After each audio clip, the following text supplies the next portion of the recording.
Hello and welcome everyone to Ruslan's Bortnik YouTube channel. My name is James Talberg and I'm extremely delightful today to have Professor James Jennings with me. Professor, thank you so much for finding time today and joining me today.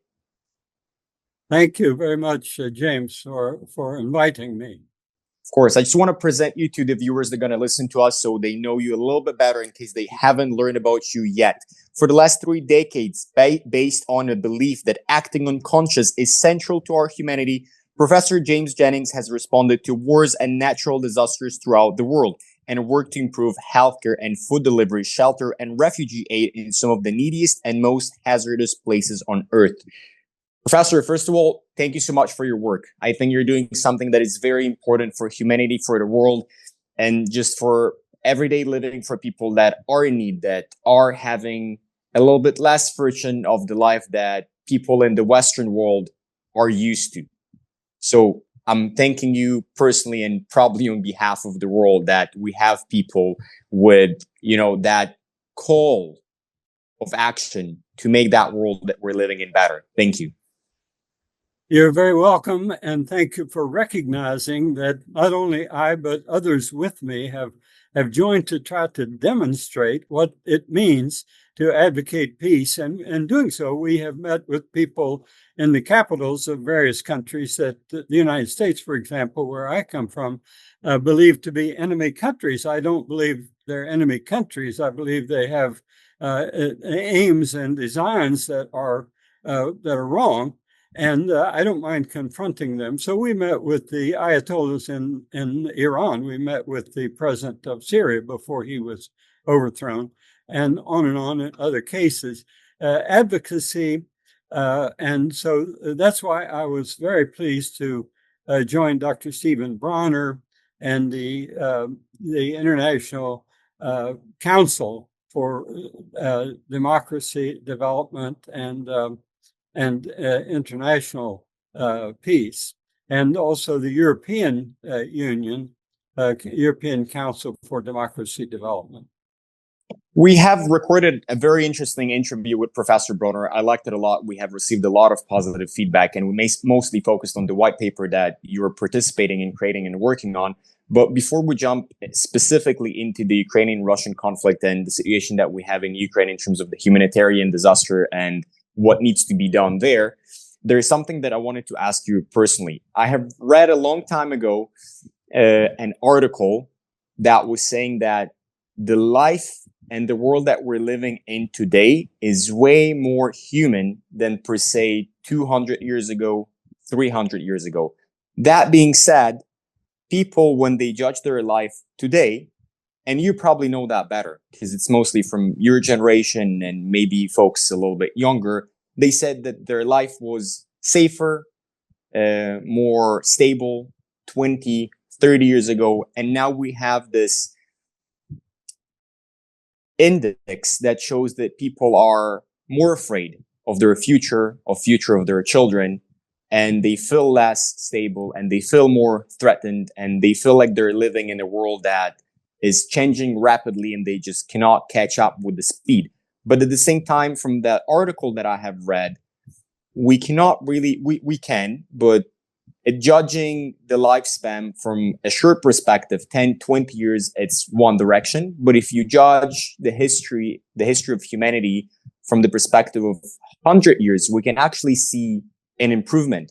And I wanted to ask you that because the statement that I just want to read out that statement to people that are going to listen and view us as well, it kind of like brings me into trying to explain to help people understand what are we facing now and on what historical chapter we are. So I just want to read out that chapter from the statement that I found on your website. For much of the last, sorry, that's not the one.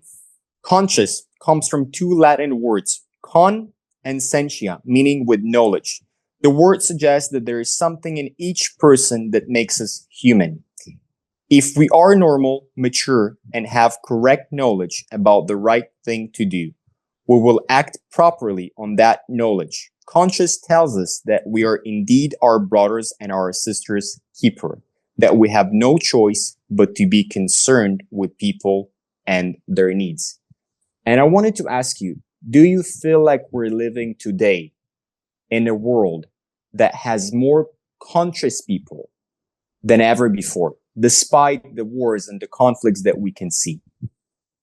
I think the picture is both dark and light, as you have described it. If we are more humane than in previous centuries, and I don't know if that's true, but I think that there are some indications that are very good, and it is to the credit of the international organizations like the Red Cross, the United Nations, and other agencies, including many non-governmental organizations like Conscience International, but many others that have sought to ameliorate human suffering on a broad scale.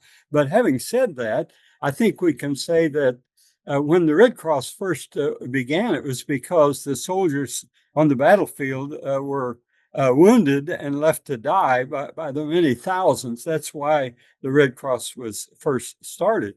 But that was a limited area where those kind of atrocities could take place. But today, half the world could be in that situation with missiles and bombs being thrown into cities, helter-skelter, without any targeting except just to make damage and kill people. So I think the picture that you've described, and I absolutely believe that what you have read out about the role of conscience in the world is central to our humanity and needs to be articulated in practice. I do believe that we have the opportunity in this period of time to make a change. But I also believe that it's the greatest hazard the world has ever faced right now.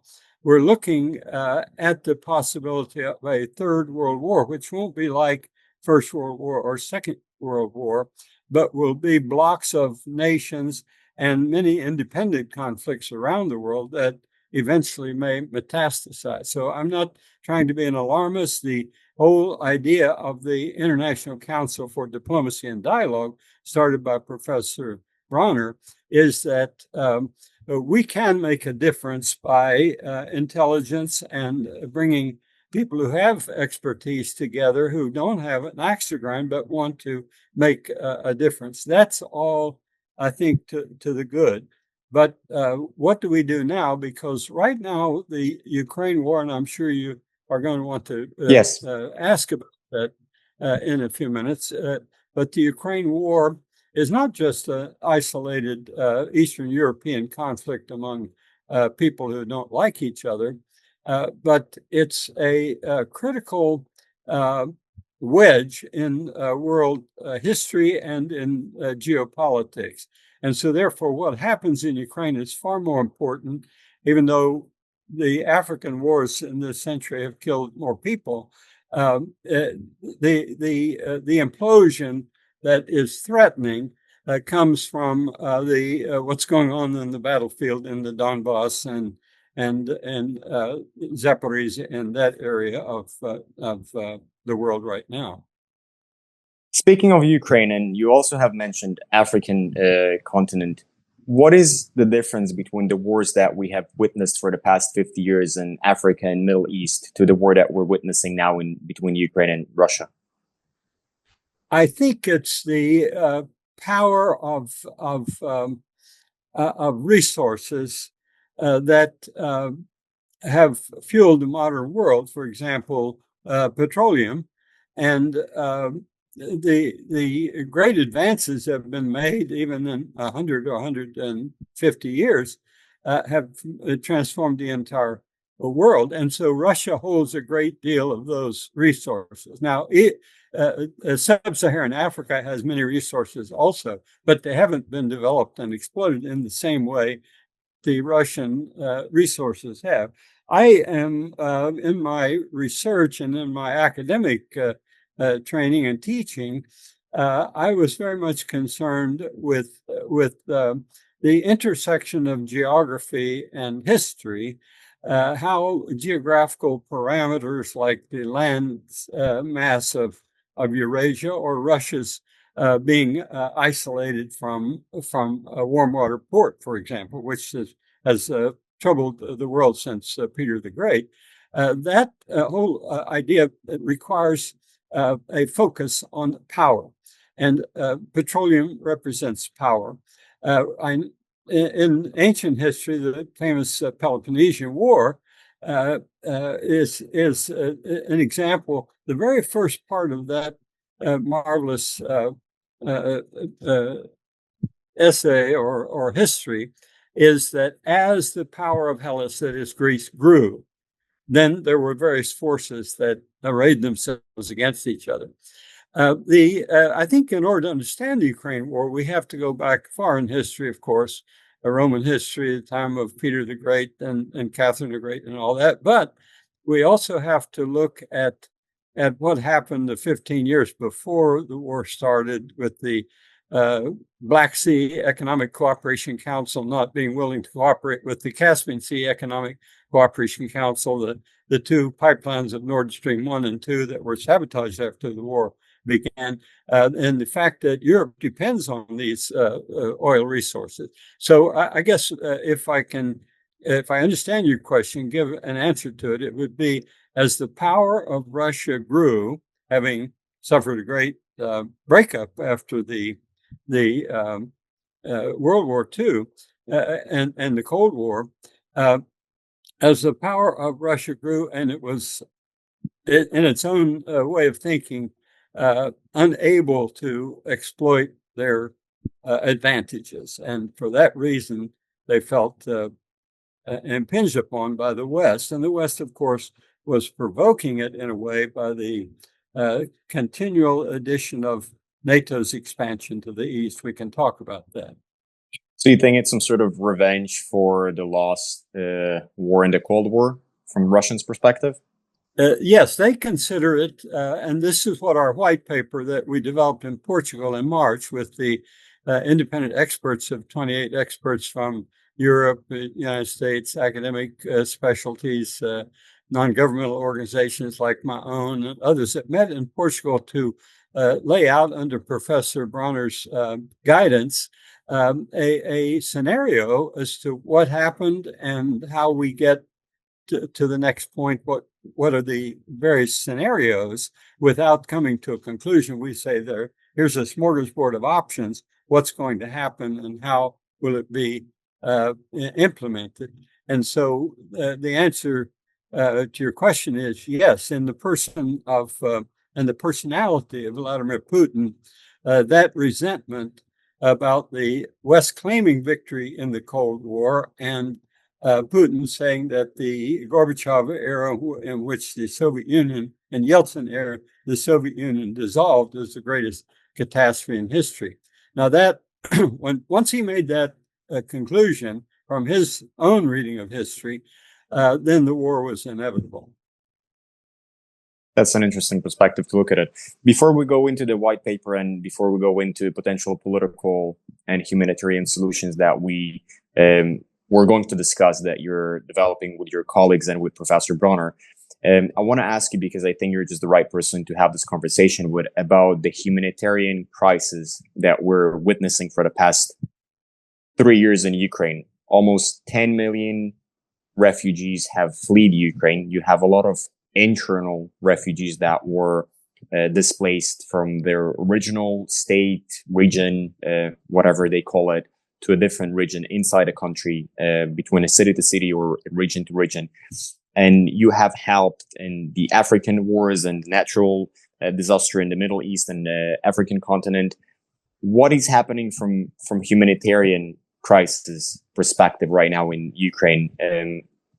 That's the first question. And the second question, is everything handled well? Because one of the things that I think is challenging when it comes to reacting and helping when something happens in Africa or Middle East, there is a distance issue. It's hard to get there. It's hard to help them logistically when you need to provide food, shelter, or any other type of aid. With Ukraine, it's a little bit easier because they're in Europe. It's easier logistically to supply them aid, humanitarian aid, refugee aid, food supplies, so on and so forth. So what is happening on that direction right now in Ukraine, and Ukrainians that have to flee their houses, their homes, and cities that are under attack or in danger, and so on and so forth? Thank you for asking that. I am in position to answer for some of the following reasons. Within 10 days of the war beginning in February 23rd, 2022, I led a team of volunteers to go to Romania and then into Ukraine for the huge refugee wave that was coming from Moldova, from Ukraine, and into Romania. And of course, there were many millions that went to Poland as well. Since that time, our organization, Conscience International, and many others have been working on the refugee problem, which attenuated slowly over time. And some of the refugees went back because their area of Ukraine was peaceful. But since that time, we've had volunteers that have worked in about 20 cities, including my own medical teams to Lviv and Kyiv in Ukraine. And but some of our teams have been on the front lines in Zaporizhzhia and in the Donbass and in the area near Odessa, which the Russians want very much. And that is still ongoing, even though the financial support has declined greatly because interests of the world has diminished in the conflict in Ukraine, but it's ongoing, and so the humanitarian work has been splendid from the point of view of European private and public support. The international organizations have done great work, and the UN and the World Food Program and others have been unable to do everything they want to do and need to do because of lack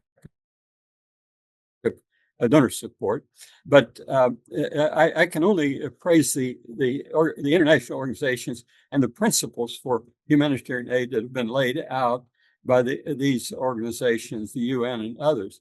If you look at those carefully, you'll see that many of the things were violated by Russia, for example, taking the children into Russia unaccompanied when they should not have done that, and that's part of the thing that's being worked out on the prisoner swaps right now.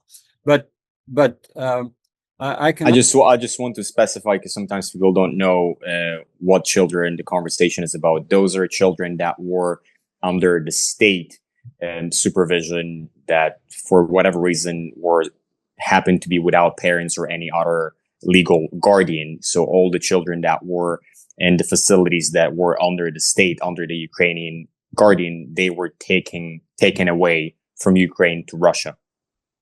Yes, and that's against all principles of international law and humanitarian action. Non-refoulement is one of the principles. You don't send people back into a dangerous area. But the reason that the Russians did that is because they had long claimed that all these people in the south and east of Ukraine that speak Russian are really Russian in the Ukrainian territory. So that's part of it. It's always been part of it, the language, part of it, religion as well, as to who are the Western European Ukrainians who are Catholics and who are the East European Ukrainians who are Orthodox. But the Orthodox, of course, are more numerous by far. That's also an interesting perspective to look at it in terms of the language. I live in Canada, I speak English. You live in US, you speak English. We have Australians that live in Australia that speak English. Same thing with New Zealand. Same thing with England. Nobody's except Trump saying that he wants Canada to become the 51st state. But those are rhetorics, and nobody's actually taking any military action. But except that one exceptional moment, nobody's trying to claim other's country as its own territory simply because of the language. Like, Australians are not coming to New Zealand and saying, hey, it's actually Australia because you guys speak English. What makes it a credible statement on Russian perspective to come into Ukraine and say, well, you folks speak Russian, therefore it's part of Russia? How does that work? Well, the history is convoluted, but basically from the time of Peter the Great, and especially the 17th, 18th century, and Catherine the Great, who expanded Russian control over the territories, but it was a diverse mixture of ethnic and linguistic groups. And that's one of the problems and one of the central problems in this whole episode. And so that's but you only have to look at the map of the Cold War to see that Russia was dominating in the Soviet Union, and of course, if you go out into the far east of the Soviet Union, you have the Uzbeks and the Tajiks and the other groups that are not at all Russian, and they were forced to learn Russian and even changed their names to Russian spelling.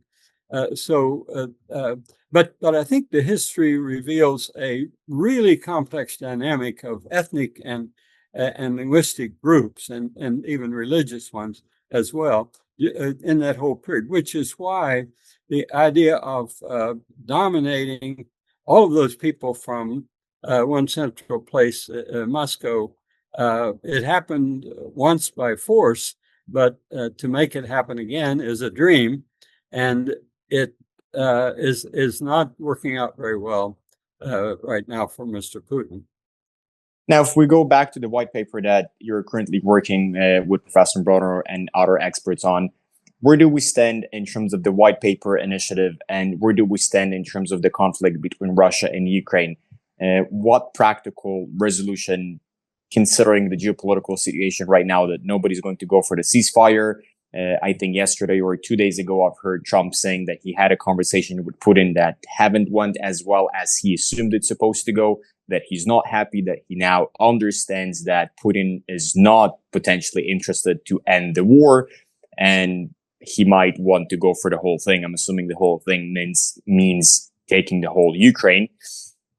Where do we stand now? What solutions, what practical implications we can take action on or suggest the government take action on when it comes to somehow moderating that conflict and ending the disaster that we're witnessing in Ukraine? That question also is it evokes a lot of decisions on the part of the scholars who met the Experts Peace Initiative in Portugal in March, and set forth a smorgasbord, as I said, of ideas that might possibly help to bring the war to a conclusion, and with a long-term benefit for the people of the entire world, because it's a very expensive operation. The truth is that nobody knows the future. The Art of War, the famous Sun Tzu Art of War, says that there's no example of a long war benefiting anybody. So we don't know the future. I tend to look at the past and say, well, as Mark Twain said, the past doesn't repeat, but it sure does rhyme. In other words, it's a lot like the past. However, that doesn't help us in the environment that we're in right now. The environment we're in today requires new thinking. And so Professor Bronner and the other experts in the Peace Initiative white paper that was issued have said these various ideas. There could be a new agreement on European collective security. After World War II, there was a very imperfect relationship hammered out between the Soviet bloc and although we were allies in World War II, between the Soviet bloc and the West. And that did not work very well, but at least it worked up to a point. And we didn't have a Third World War during that whole period. Cold War was terrible. A lot of damage was done. A lot of people suffered, but at least we didn't have that. So a collective security agreement. Now, when this war started, and again, I have to go back to the past to say what our white paper analysis led up to, was the ABM treaty that was introduced by Mr. Nixon in 1972 was with the Bush administration, George W. Bush, the first Bush, or the second Bush president, withdrew from that treaty in 1990, in 2003, I should say. And so when the U.S. withdrew from that treaty, that collapsed the security arrangement on ballistic missiles. Now we have ballistic missiles being thrown back and forth. That was not a good idea. In my opinion, it was fueled by the neocons that ruled in Washington during that period. But before George W. Bush and the two Bushes came to power, well, Mr. Clinton was the interim, the Democrat. He and Boris Yeltsin made an agreement, or an attempt at an agreement, which actually collapsed eventually. But the agreement was to expand the security network across all of the former Soviet sphere and link it to the West and say, we are cooperating in a grand alliance for peace. And guess what Boris Yeltsin said to Mr. Clinton? That is sheer genius.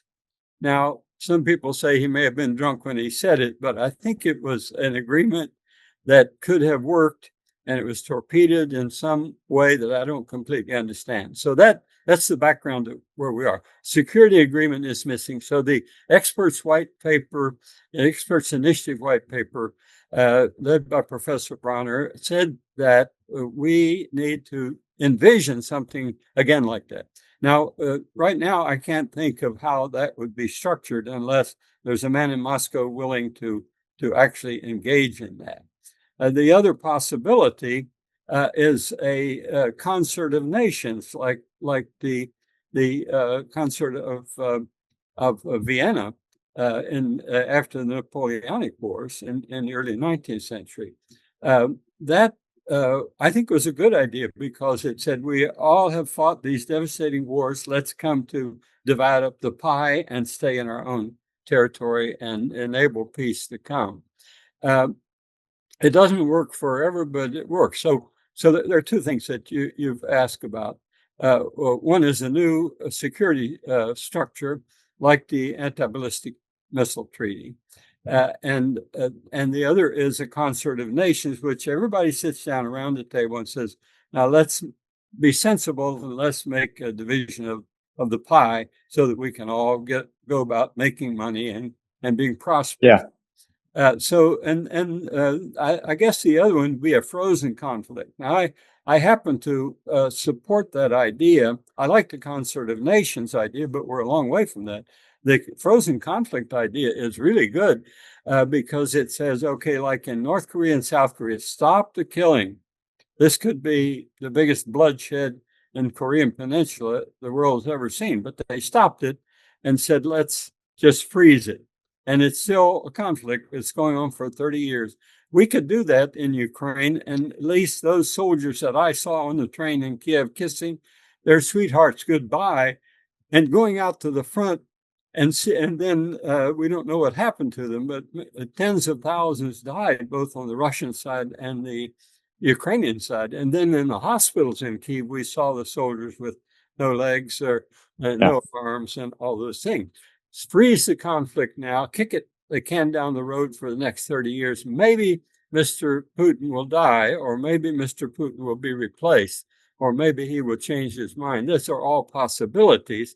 And that frozen conflict could end up with a concert of nations that would, in fact, stabilize the world for a while, unless something like one of those choices happens that the white paper has laid out.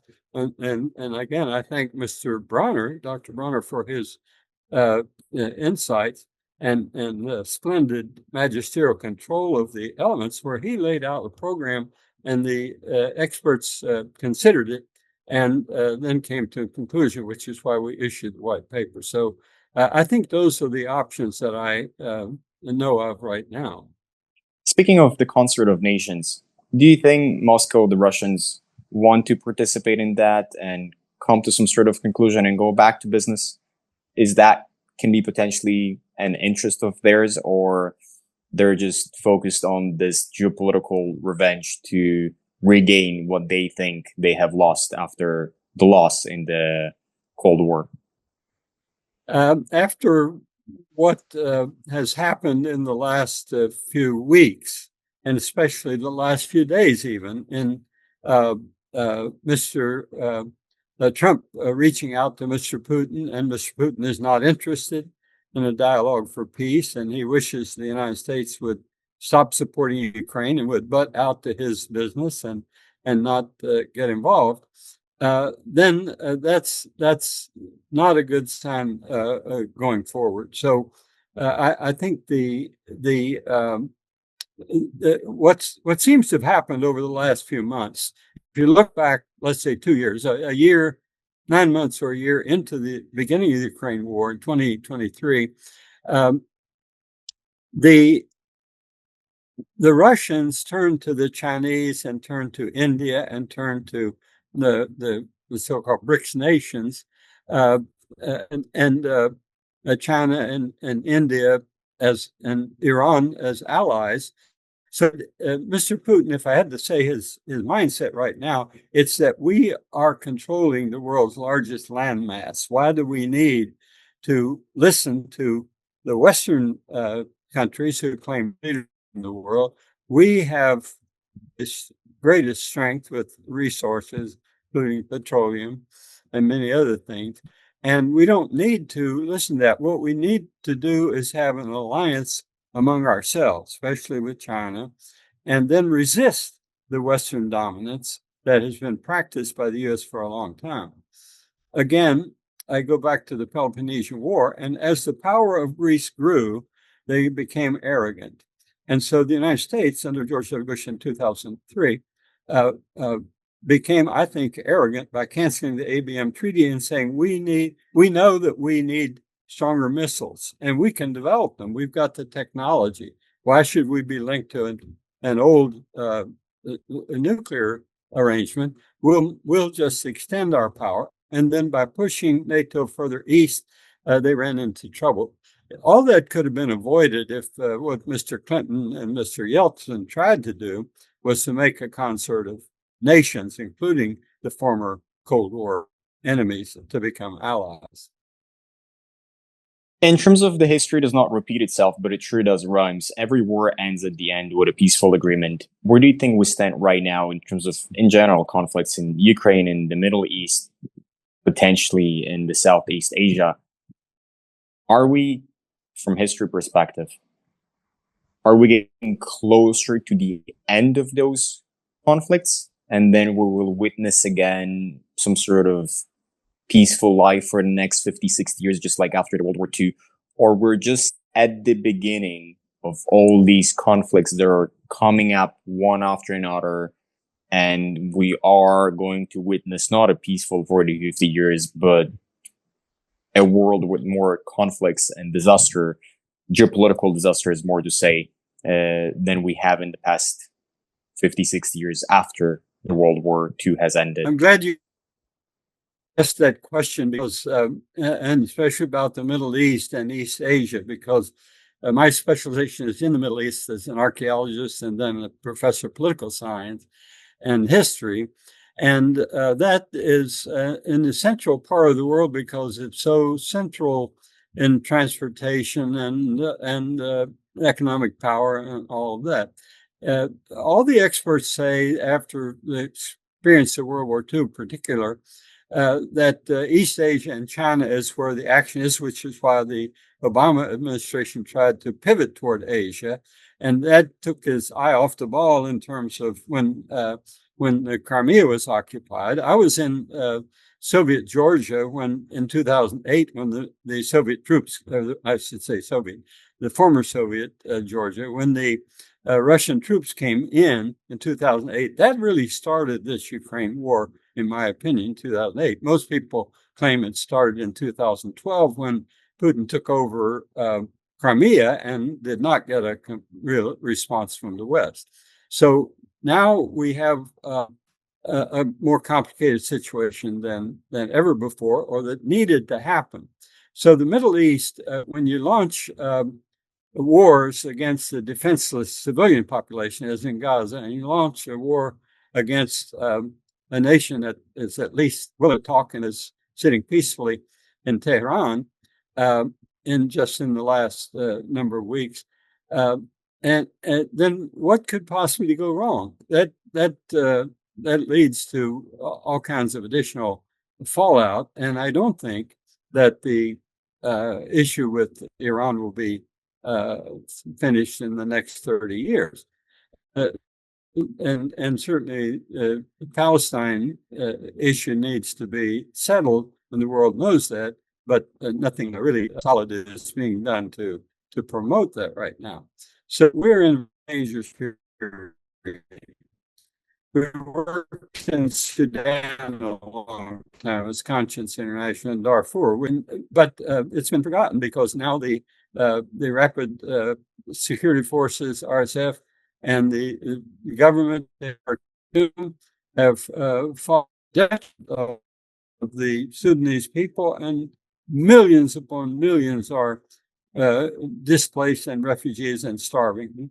The same is true for the South Sudan, not South Sudan, but in Congo and Rwanda conflict, which they just signed an agreement, and that's very encouraging news. But I guess I said all that to say that my answer to your question is, and I'm a bit pessimist about it, and that is that it's more likely that these conflicts will metastasize into a general conflagration, which Europe and the Eurasian landmass will be destroyed. You mean the collective West against the collective Southeast? Yes, if I understand what you asked, the global South. The global South, yeah, it's more correct to say so. South is being impacted. So early in the Ukraine war, the idea that Ukraine could not ship its grain to Africa, which is keeping many Africans alive, was all of humanity. So the dream that certain ships could go out, and then Yeltsin reneged on that. So control of the Sea of Azov, the approach to the Black Sea, control of the Black Sea, and control of one of the great battlefields of World War I was Gallipoli, and the straits into the Aegean Sea is essential for Russia. Most people don't realize that Russia is a landlocked country. It has no warm water port, and the only one was the Danzig corridor near Latvia, and between Germany and Latvia, and that is what started World War II. And so it's very much on Putin's mind to grasp and control the so-called Danzig corridor, which is the St. Petersburg is actually frozen up part time of the year, and so it's fairly desperate for Russia to have access to these things. Now, the pipelines, when they were operating, helped because they could sell their oil to Russia. But what about all the things? From Russia to Europe. So I think that in fairness, we need to realize that Russia has a point of view and needs to have its realistic economic needs met by some sort of international agreement. Certainly, my hero is Alexei Navalny, who was advocating a change in the Russian state that would enable it to be a more humane organization than we've seen under Stalin and Professor James Jennings, thank you so much for your time today, your effort, your thoughts, and the way you laid out your perspective. And hopefully we'll see more action that is happening, not just the peaceful initiative and the white paper, but more experts and more politicians and just ordinary people aim to achieve a more peaceful environment for themselves between their countries and on the national geopolitical arena as well. Thank you so much for today. Thank you, James.